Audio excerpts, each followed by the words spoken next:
Good morning. So I was so excited to see you all here. My name is Howard Jang, and my Chinese name is Bing Qiang, and I am the director of programs here at the Vancouver Chinatown Storytelling Center, and I'm so thrilled to see you all here because you're kind of historical.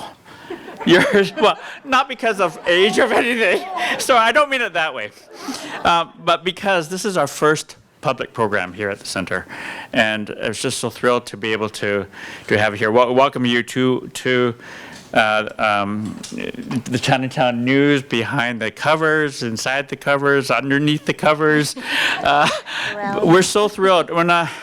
I first like to acknowledge that our storytelling center is on the unceded territory of the Musqueam, Squamish, and Tsleil-Waututh nations, and we're honored to be here on this land and to live, work, and play in this beautiful, beautiful place that we are surrounded by, being next to the Coast Salish seas. Our programming team, I'll tell you more about them later, but our programming team was so excited to be presenting this as our inaugural event, because as a storytelling center, it's about the story. And we couldn't think of a better way to really highlight that or take note of that by bringing forward to you the ways in which stories were being told. I can tell you, growing up in Chinatown myself, if your name appeared in the Chinatown news, that was pretty cool. My mom and dad were really proud of me when I was actually got my name in the Chinatown. But that was it. It was at that time a way in which we told our stories, and a way which we told and spoke about our achievements, spoke about our celebrations, spoke about the ways in which we connected to each other. And so I'm so excited to be able to bring this forward to you today. I'm really pleased that Angela Lee has agreed to be our host. Angela actually was a reporter for the Chinatown News, right? Pretty short years. Well, since then, she's gone on to report on events and with people around the world, with such the likes of Mr. Elton John, Sir Elton John, I understand, and the Spice Girls, which, you can go. But before we bring Angela up, we actually have a little video we want to show you, just a little bit of a presentation, just to get us into the rhythm and the thinking about this incredible publication that was such a part of this neighborhood, this community's history. So let's go over the video, and thank you so much for being here.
journalism, he found a medium for his activism. After a brief stint with friends running a tabloid paper called The New Citizen, Roy took a leap of faith and founded Chinatown News, Canada's first English-language magazine for Chinese Canadians. Chinatown News would publish for 42 years. We thought we needed a voice in the community to articulate the hopes and dreams and aspirations of the Chinese people. On the other hand, the political atmosphere, social atmosphere around us was slowly improving, and more and more Chinese Canadians were coming to the fore in various fields of endeavors. And all those were not covered in the mainstream press. Dr. Jang often pointed that out. And he said, good thing that Chinatown News came on the scene. And we publicized those because there's so many Chinese, outstanding Chinese people coming on forth that they needed to be recorded. There's so many things going on in the community. But one thing I didn't foresee was that outside of the Chinese Canadian community, the white society was also interested because they have no link to the Chinese community, and all the politicians, they were interested in what the Chinese people were thinking, whether or not they were supporting them. In the 42-year lifetime of Chinatown News, Roy's bi-monthly editorials would tackle everything from Vancouver freeway expansion through Chinatown to Ottawa's immigration policy. His years at the helm of the magazine would also garner him accolades and awards, in addition to speaking engagements, interviews, and a quiet celebrity. To me, it was all in a day's work. I was very blasé about it. It's just a daily routine. I didn't think that it was such a big deal. In 2003, Roy Mah was awarded the Minister of Veterans Affairs Commendation and the Order of British Columbia. I'm a survivor of an era that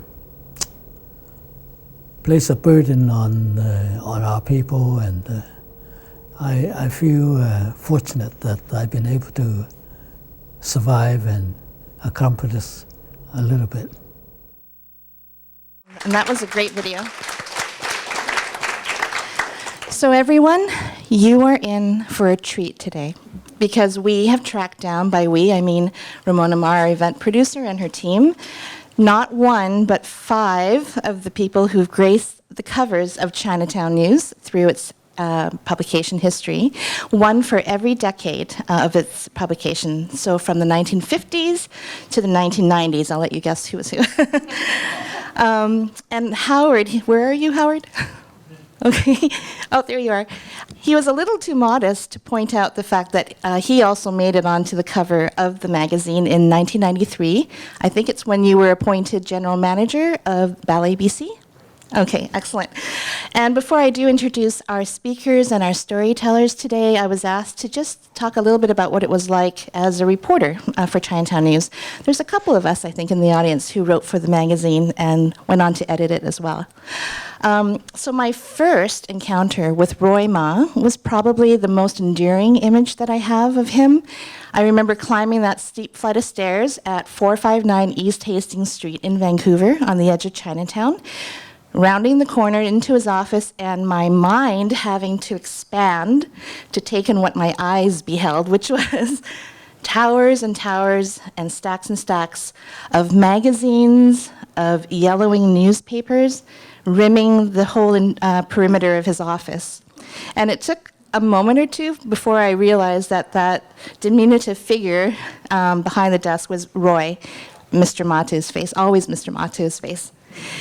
But I soon learned, after working for him, I worked for him for 3 years, that what Roy may have lacked in physical stature, he sure made up for in clout.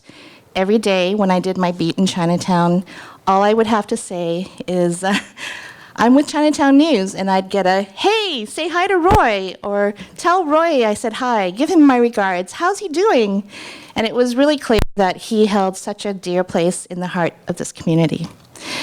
So I think many of you might know the late writer and historian, Jim Wong Chu. He once told me this about Mr. Mah. Roy always had a deep desire for fairness and justice for all. without a doubt, the best part of reading Chinatown News was reading his editorials. Now, those editorials were written by someone who had not only lived through, but documented Canada's transition from, quote unquote,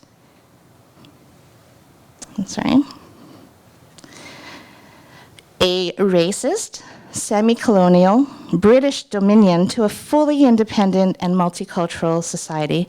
Those were Roy's words at his retirement dinner. So hard to hear, but when they came from Roy, it was a matter of fact. But it wasn't always hard-hitting editorials. Chinatown News devoted a lot of space to the accomplishments of the men, the women, and the youngsters who we featured on the pages of the magazine. Yes, there were a lot of beauty queens. We can't talk about Chinatown News without mentioning the pageants. And, you know, I think Roy was less fussed about getting the details right as he was in trying to promote the stories behind the people of this community.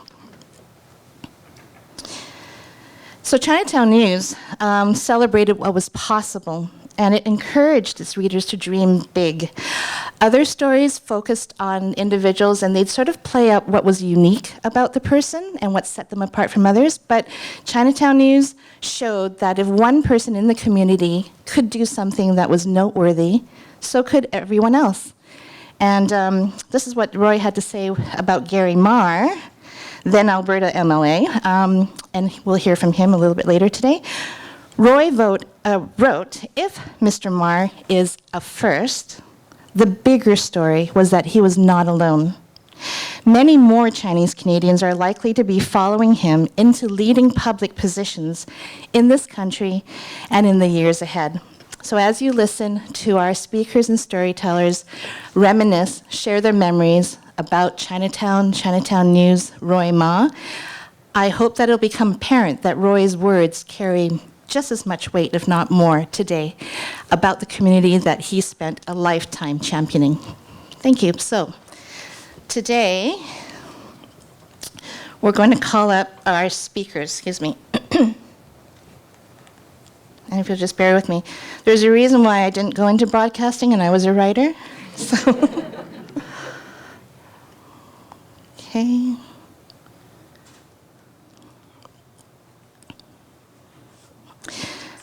Yes. So you'll have a chance to ask questions. When you listen to these stories, it might sort of trigger some questions you might have.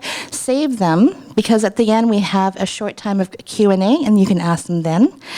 But right now, our first speaker was featured on the cover of the September 3rd, 1954 edition of Chinatown News. And you're wondering, how's that possible? Well, he was a baby. And in this issue, it commemorated the first anniversary of the magazine. So everyone, please welcome Wesley Lowe.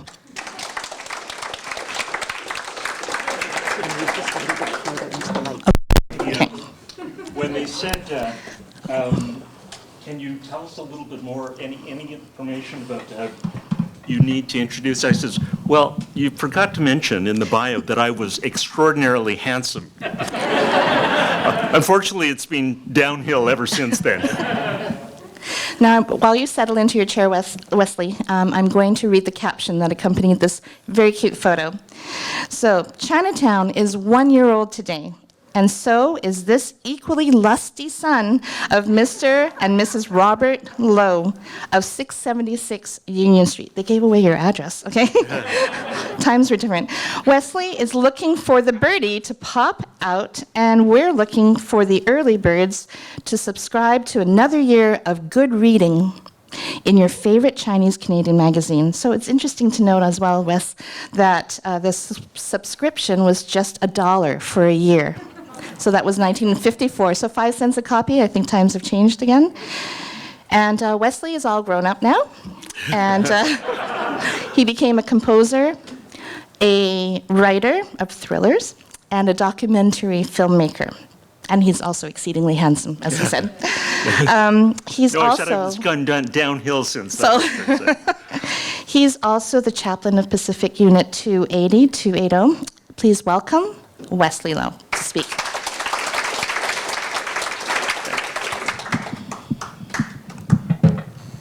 Okay, over to you. Oh, Yeah. oh, okay. So the connection that my father had with Uncle Roy was that they were best friends. They were best friends. They were best men at each other's weddings. Ramon and I had a chance to organize Uncle Roy's 90th birthday party. I was the MC at his funeral service. So our family goes back a long ways, but it goes back to Victoria. Why do I say Victoria?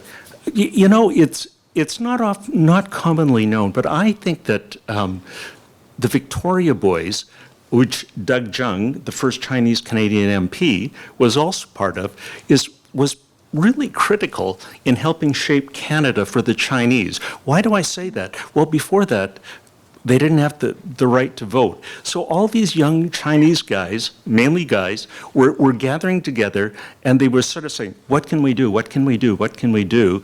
So that the Chinese will recognize us as citizens. So they came up with the idea, we should fight for World War II. And it was only by their lobbying, my dad was a writer as well, and that they managed to, he and John Kobong managed to get an audience with the premier, then John Hart, and that meeting helped trigger the Chinese getting the right to serve in World War II. Now, Uncle Roy was very, very proud of his military service. He knew, although he would never, well, he will say so, but he knew that group of 600 Chinese men and women changed history, changed Chinese Canadian history. And that's why it was so important to him. And Chinatown News was such an important chronicling of that early stages. Now just think about this. Okay, so I'm on the cover in 1954. The war had ended in 1945. We got the right to vote in 1947. So it was just a very, very early times of us starting to find ourselves as Canadians. And Chinatown News was really important in helping define that. I'd have to agree. Do you want me to continue, or is it all right? That was perfect. Okay. And you hit upon what really gave the magazine gravitas, was just its place in history. I have one question for you, because you did cover how you and your dad were best buddies, right? Now, your sister was also on the cover of the magazine, wasn't she? How did that come about? Do you know?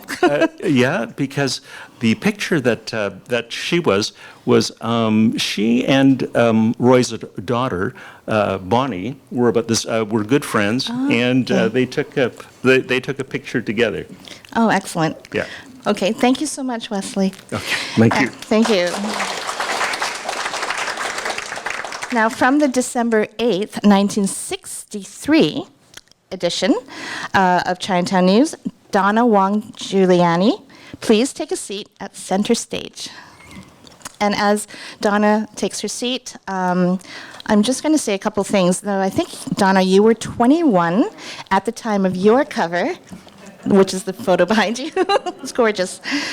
And Roy described you as a UBC drama student who was on the staircase to stardom. Now, Donna had just played a role in an episode of The Littlest Hobo, but you were in fact not a drama student, were you? This is one of the things that you're going to hear again and again is is that Roy, was an amazing reporter and newsman, but sometimes, details. I think he just wanted to get them out of the way so he could get to this good stuff. Right, he was a great storyteller. Yes. So what makes a good story? I have to go back a little bit and say about a couple of months ago, I get this email from Howard, who we've been colleagues on various boards together in the city. And he sends me this one line, "Is this you?" with this accompanying attachment. And I'm going, oh my God. Yes, it is me. Well, then, I want to talk to you about this event. And this is how I ended up in here. Now, we, those of us who are going to be speaking today, met for the first time on Zoom just last week. And we discovered just in chatting with each other and trying to figure out what we might do to share some of our stories with you, that most of us didn't know we were going to be on the cover when we got on the cover. This was not posed for the cover of Chinatown News. Most of us had, our parents had a connection with Uncle Roy. Protocol of those times and our generation, any close friends of our parents, nothing to do with bloodlines, were referred to as uncle or aunt. So Uncle Roy spoke to my dad, and next thing I know, I'm on this cover. What's behind this is his relationship with my dad, who is George Wong. So I want to share a little bit about him, because it really was by virtue of who my dad was that I ended up on this cover, all right? Three years before this, my dad was, well, first of all, roll back to what was previously said. My dad, we were a Montreal family originally, and my dad was the first naval officer in the Canadian Navy during the war. And after the war, he was hired by the Bank of Nova Scotia to come out and establish the first branch of a chartered bank in Chinatown, in Vancouver's Chinatown. So that was professionally what he did. In 1960, 3 years before this came out, he was the charter president of the Chinatown Lions Club, which was that generation of guys who, post-war, and having served in the war, many of them, including Uncle Roy, got together and formed this service club, Lions Club. I think some of you may be familiar with it, like Kiwanis and Rotary, to raise money for projects here in Chinatown. And they met at the Bamboo Terrace. They had their meetings around dinner, because this is an important part of Chinese culture. And it soon got out to other Lions Clubs around the city, Vancouver Broad Lions Club, Vancouver East Lions Club, that, hey, if you go down to the Chinatown Lions Club for their meetings, it's great food. So it started that kind of socializing on a very casual, friendly level with people from Chinatown community, with people around the rest of the city's colleagues. Networking, we call it these days, right? But that was the beginning of that. And then a couple of years after that, a couple of years after that, hey, I got on the cover before my dad did. My dad was on the cover because he was appointed the first governor of the founding of Simon Fraser University. Yes. So those were the kind of connections that we had to Uncle Roy, and why I ended up being on this cover, okay?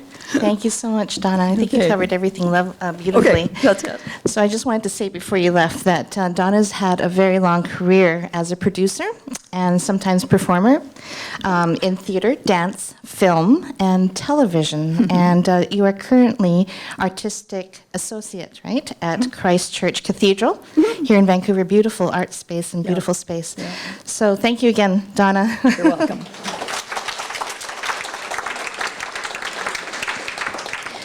Now, from the February 18th, 1973 edition, we have Carol Lee joining us.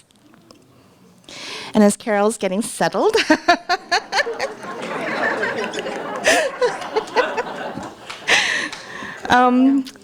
as you get settled in the chair, I'm going to say Carol was a 17-year-old student from Churchill Secondary School who started as Odile and in an ice skating production of Swan Lake.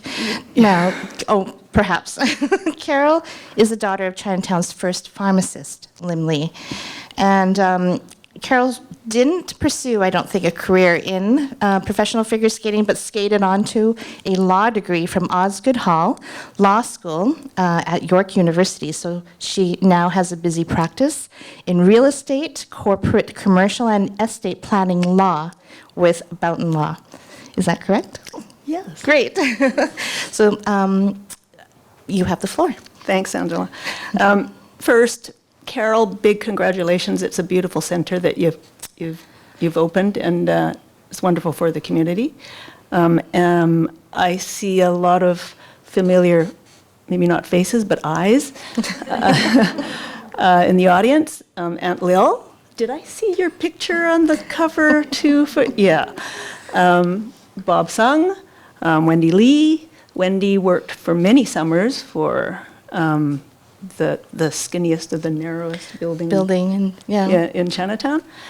So it feels like family here already.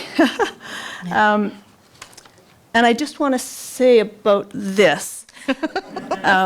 Yeah, I did not know that I was going to be on the cover of a 1973 Chinatown News.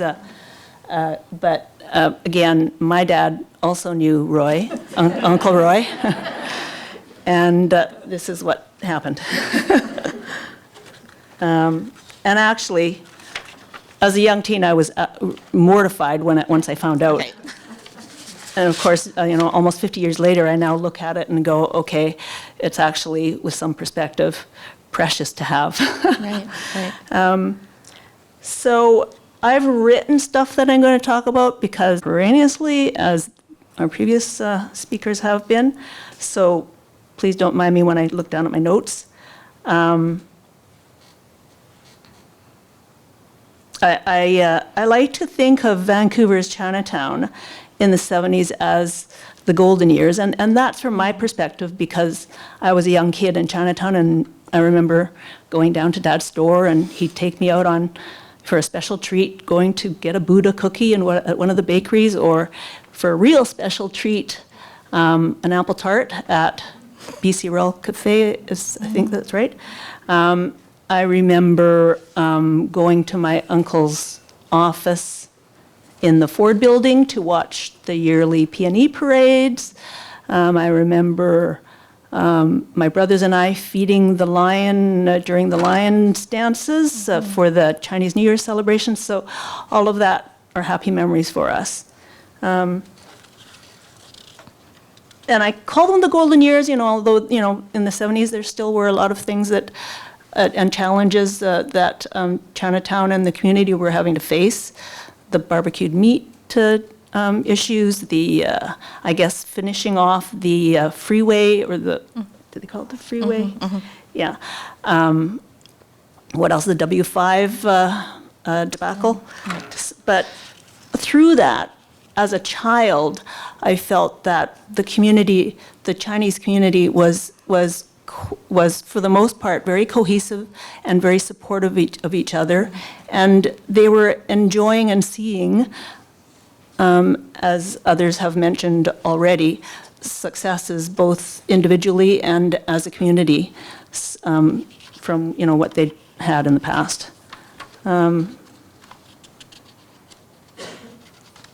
And Roy, of course, documented a lot of the goings-on. And also, of course, the individual accomplishments, both big and small, in business accomplishments, the professions, in politics, in sports, in the arts, everything. Swan Lake. Swan Lake, yeah. Was it part gossipy? Yes. But I like to think that gossip is actually a form of information, so long as there's no malintent when the gossip is communicated. So I thought, I think a lot of people enjoyed getting into the next issue, waiting for the issue that came, was it monthly? Every 2 weeks, yeah. Or every 2 weeks? When I was there, yes. Oh, wow. Bi-weekly. Okay. I have to admit, I didn't really pay that much attention. It was on the coffee table. It was. Roy also built bridges through the magazine's platform with broader society, as has already been mentioned, also with all levels of government. And of course, he had his correspondence from other Chinatowns, both across Canada, San Francisco, New York, and I used to like the Hawaii ones. I'm not exactly sure why, but I liked reading them. And I think there were sometimes from over in Europe. I think. I can't quite remember. Yeah. Maybe was it from London or? There was Bay Area. There was, I'm not sure about I that. thought there was something I have to do more overseas. research. Yeah, okay, fine. I read up last night a bit on Roy because I wasn't exactly sure what I was going to be saying, but in something that my husband brought to my attention, it said that in one of Roy's editorials, he early on encouraged readers to integrate as quickly as possible into the larger community while still staying grounded in our culture and remembering where we came from. So he did have a master vision and spent over 40 years, which is unbelievable, as editor of the magazine.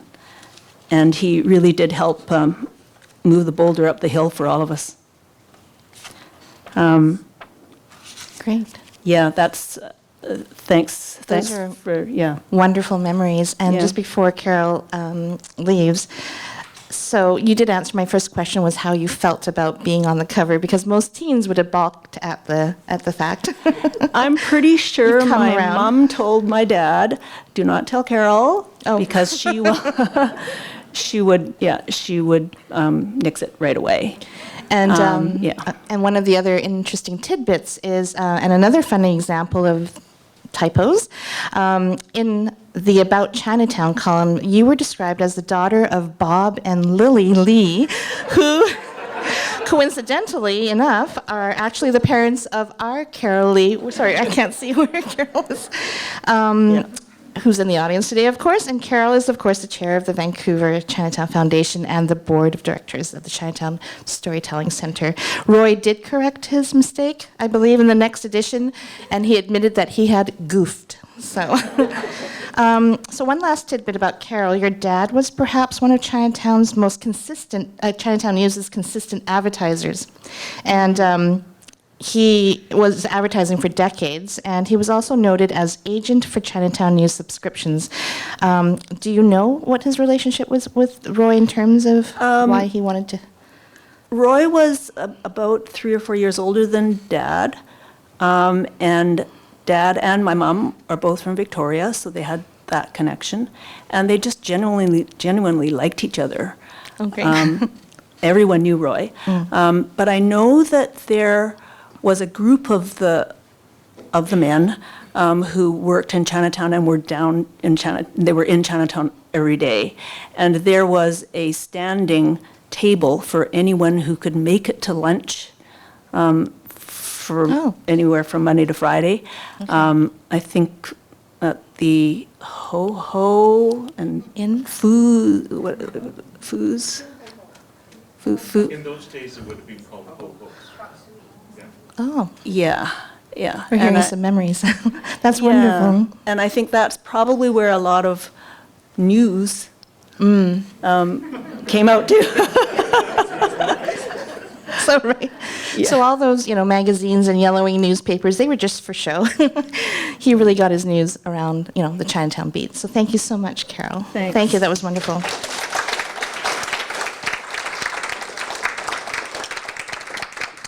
Now, moving on to the 80s, yay. The July 3rd, 1984 edition. From that edition, please welcome Judge Randall S.K. Wong. And as you are taking your seat, he was then BC County Court Judge who was at the time appointed a member of the Canadian Sentencing Commission. I hope we got that right. Yes.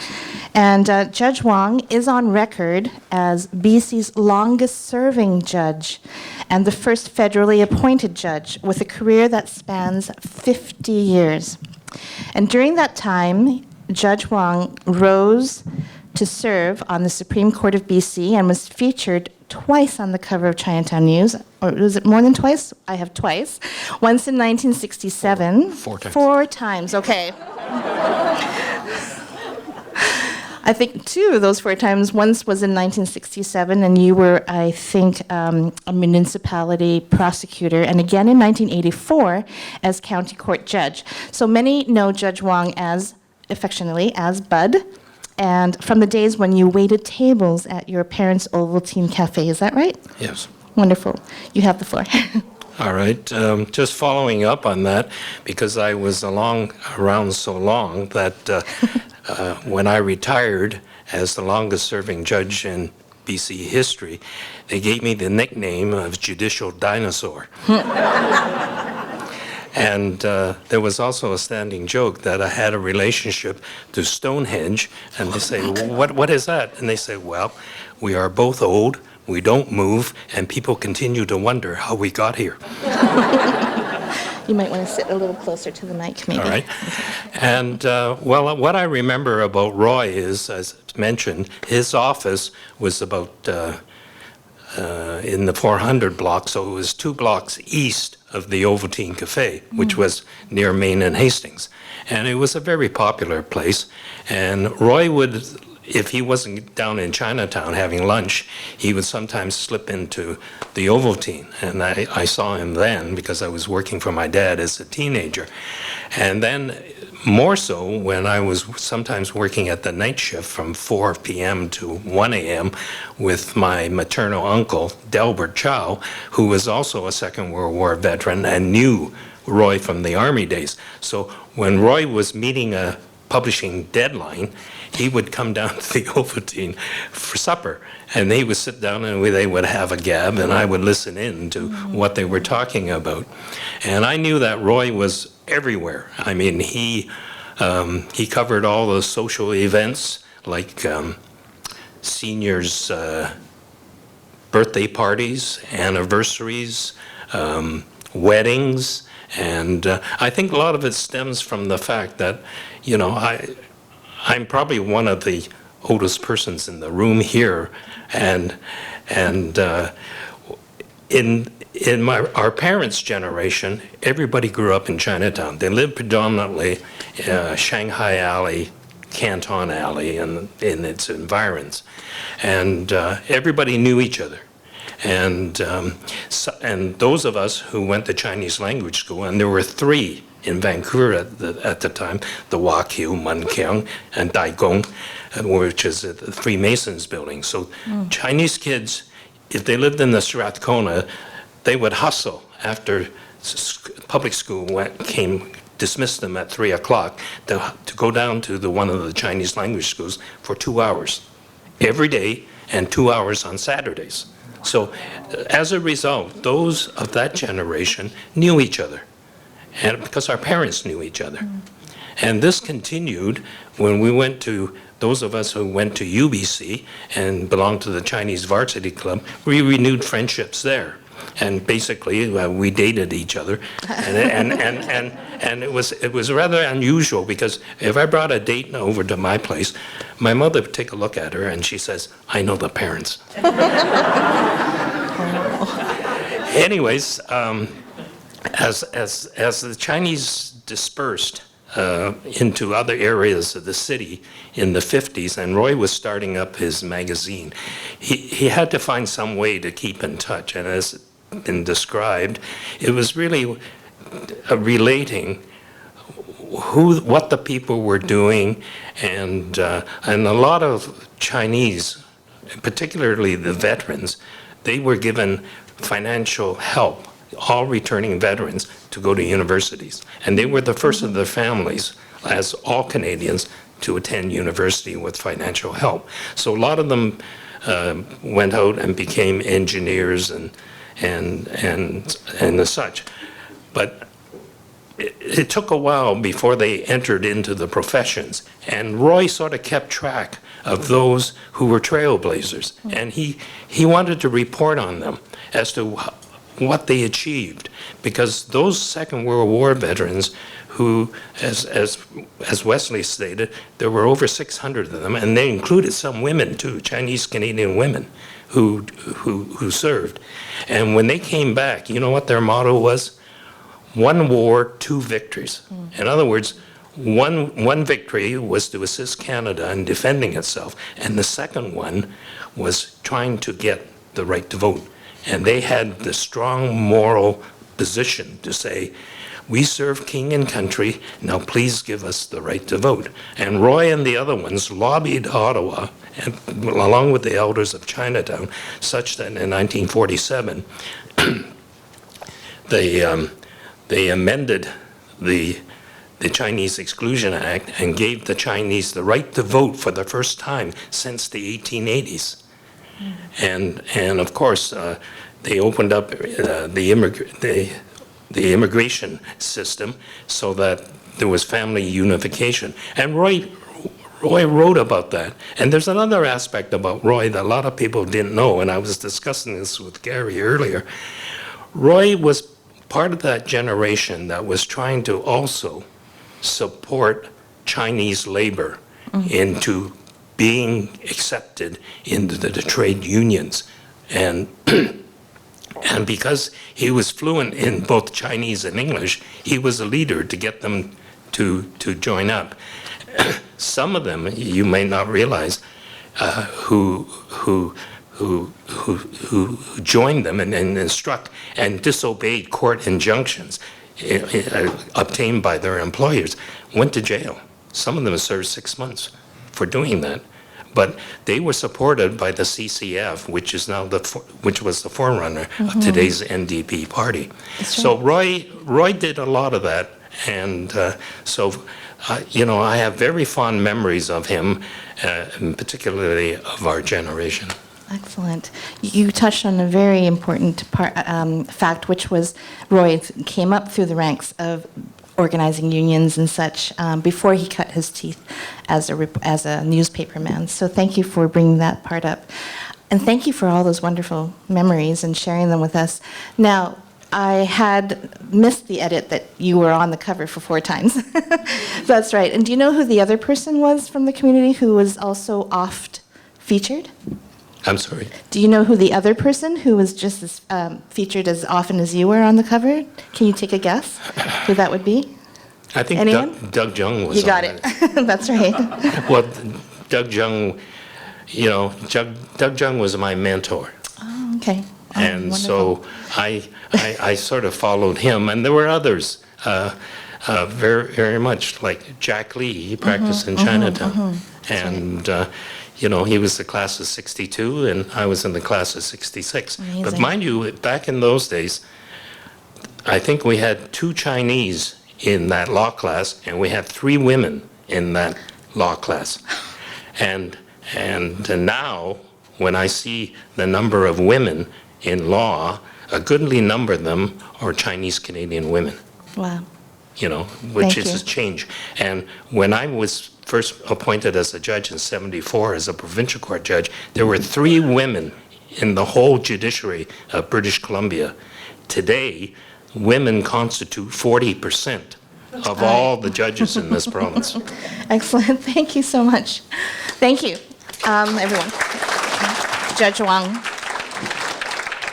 And finally, we move on to the 5th decade of Chinatown News. From the July 18th, 1993 edition, we have Gary Mah, who joins us from Calgary today, in person. And Gary was the first Chinese-Canadian person appointed to cabinet in Alberta, and the second in Canada at either level of government. And now, Gary, correct me if I'm wrong, but you were only 30, I believe, when you were elected, and then elevated to cabinet by then Prime Minister Ralph Klein. And you served for 14 years, is that correct? I in did. Alberta's legislature. And you are currently president and CEO of the Canada West Foundation. So now the floor is all yours. Oh, thanks, Angela. Thank you, Look, Gary. I want to say thanks to Carol and to Ramona for putting this together. It's, everybody's talked about their relationship with Uncle Roy. He actually was my uncle. Right? So Roy was my dad's first cousin. But it's neither me nor my dad that should be behind this microphone. It should be my mom. My mom is Mamie Lee's sister. And in the 1950s, and I only learned this after talking to you, Angela, because there are all these correspondents that were from, the Bay Area and Aloha Calling and, Calgary and New York and Edmonton. In the 1950s, my mom was a correspondent for the Chinatown News. There we go. And so I said, Mom, I didn't know this. And I said, what did Uncle Roy pay you? And she said, well, I got a free subscription. $1. And every Christmas, he would send 5 pounds of lapchang to the house. Wait, So, I didn't get any of that. well, you didn't get I the would have worked lapchang. for lapchang. Well, yeah, we'll write for lapchang. I mean, that's a pretty good tagline, I'd say. But, you know, I'm the only one here who is not from Vancouver, although I've got lots of family here, Ramona, and my cousin Angela's here. She's the corporate spokesperson for Air Canada. She grew up in Red Deer, but has lived here in Vancouver for some time. But both Angie and I shared, you know, being in the Chinatown news. You know, when Angie and her family would come out here, Uncle Roy would write, you know, that Harold and Kathy Mah, you know, business tycoons from Red Deer, were in town with their children, Angela and Sheldon. And so there was always a little bit of exaggeration in it. But I want to say how interesting it was for me to be from outside of Chinatown, but still it has influence in other parts of the country. And I can tell you that a lot of what you grew up with in Calgary, knowing that I went to a high school where there were 1,800 students and maybe 5 Chinese, it's very different today. It's very different today. There was a time when I was growing up when if you wanted pho, you had to come to Vancouver to get your barbecued duck to, you know, bring it back to Calgary. It wasn't available, right, Auntie? Yeah, you couldn't get it in Edmonton or in Calgary, and yet we read the Chinatown news to get a sense of what the Chinese community was like. And although Roy, you know, talked about me being, I don't know where this photo is from. It's, I look pretty fierce there, I must say. But you know, to say that, you know, I was the first of many that would come, that is actually not true.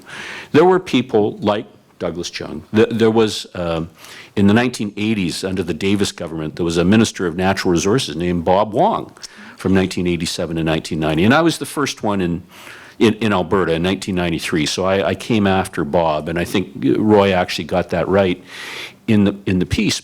But he was correct when he said there would be many more that would follow.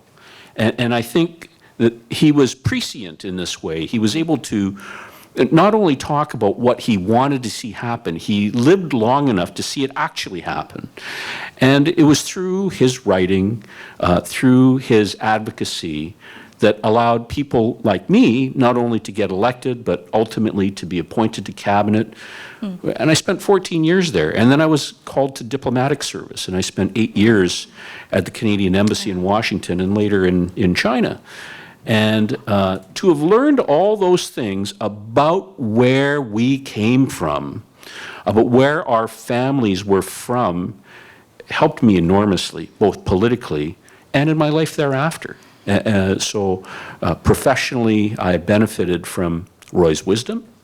I benefited from his advocacy.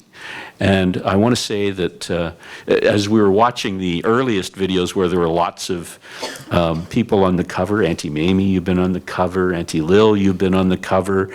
You know, Howard, I thought his cover was pretty cool.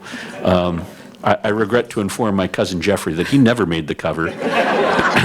He neither as devastatingly handsome as Howard or Wesley, nor as accomplished as his cousin. So, look, I want to say what a pleasure it is to be here to share with you my memories of the Chinatown News and to say what a fabulous facility this is. It really is a great testament to the importance of the Chinese diaspora that found themselves here in Vancouver and ultimately had influence in the highest levels of our courts, of our businesses, of our politics, and so on. It's a great place, and I hope it will be having success for many, many years to come. Thanks. Thank you so much for that. Thank you.